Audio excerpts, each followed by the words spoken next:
Good morning. কি বন্ধুরা, ঠিক তো থাকতেই হবে, যেহেতু তোমরা ডি চ্যানেলের মেম্বার সদস্য। তোমাদের আরেকটা নতুন ভিডিওতে সুস্বাগতম। আজ মঙ্গলবারের সকালে নিউ দীঘা জাহাজবাড়ি ঘাটে উপচে পড়া ভিড় এবং তার সঙ্গে সমুদ্র সৈকত উত্তাল। এই উত্তাল সমুদ্র সৈকতে পর্যটকেরা স্নানে মেতেছে আজ মঙ্গলবারের সকালে।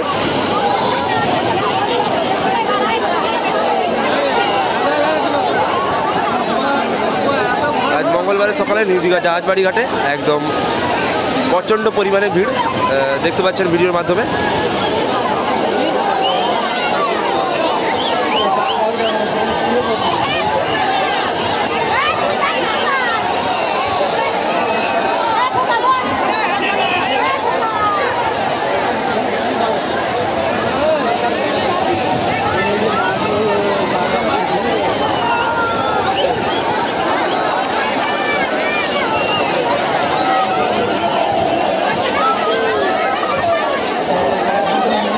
যারা নতুন ভিডিওটি দেখছো একটা লাইক করো, সাবস্ক্রাইব করো, কমেন্ট করো, শেয়ার করো। আবার দেখা হচ্ছে নতুন একটি ভিডিওতে। তো টাটা, বাই বাই, দেখা হবে আবার পরের ভিডিওতে।